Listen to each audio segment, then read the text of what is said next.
Well, the Prime Minister has held a phone call with the French President Emmanuel Macron overnight where they discussed Gaza, a few other issues as well.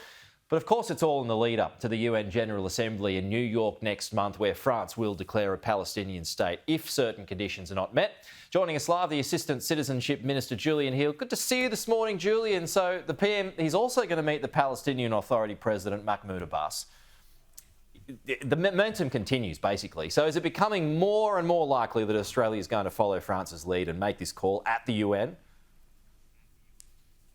Well, I think it's a good thing that the Prime Minister is doing his job, talking to world leaders, and how good is it that the President of France will take a call from the Australian Prime Minister? You know, things have come a long way in the last 3 years, and the readout from that call, yes, they discussed obviously the horrific situation in Gaza and issues in there. They also talked about the importance of the Australia-European Union Free Trade Agreement, climate change and so on, and as you said, we'll meet and discuss further in September. I'd make a couple of points on the Palestinian state. Clearly, Australia's position for nearly 80 years, the world's position through the United Nations, that they voted for, the UN voted for, nearly 80 years ago, was the creation of a Jewish state and an Arab state living side by side. From the Australian government's point of view, this has long been Australia's position. It is now a question of when, not if, we recognise a Palestinian state. What we've seen in the decades since that United Nations vote to create the State of Israel is these horrific cycles of violence. The latest outbreak with the terrorist attack by terror group Hamas, just the latest in that decades-long pattern of violence. As the Foreign Minister, I think, rightly said yesterday and observed, the world cannot stand by and let the opportunity for a Palestinian state slip away.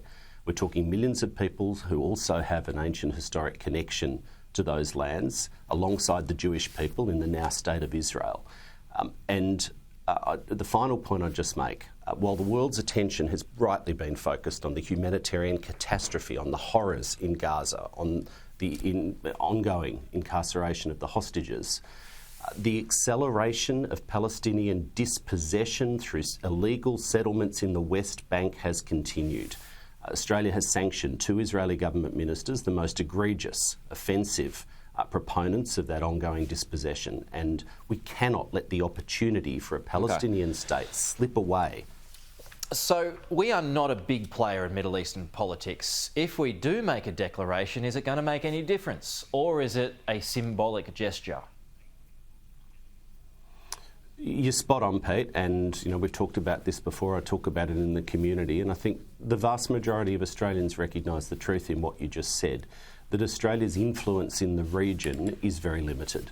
The government, often to criticism from people with very strong views on one side of this ongoing issue, has tried to thread a consistent position, which is to exercise what little influence Australia has in the interests of peace, to move things towards obviously a better humanitarian response for people consistent with our values, but to move things towards a two-state solution, which remains our view. Now, the timing of that is a matter that the Prime Minister and the government are obviously discussing with other world leaders, but just about every one of our steps, we've decided that, I think rightly, that Australia's limited influence is best exercised collectively with other countries to have the best chance of advancing peace for both peoples.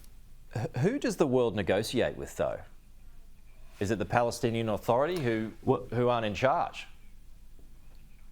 Well, it's absolutely not Hamas. We've been very clear, and that is a red line for Australia and for the world, is that Hamas, a listed terrorist group, can have no role in the governance of a future Palestinian state. But that's the point.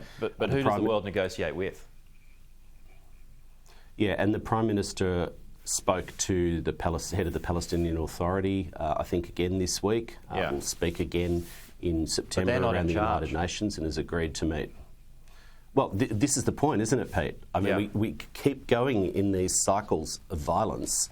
The Palestinian Authority has shown renewed interest in moving towards changes in governance. But that just means, like, all these declarations are futile, right? Well, the point I'd make, Pete, is that perspective would have a little more credibility if the current Israeli government, and I use those words very deliberately, I don't say Israel, I say the current Israeli government was not standing by or actively facilitating and cheerleading in many cases the ongoing acceleration of the dispossession of Palestinians from their land through the illegal and often violent settler movement. Like, let's be honest.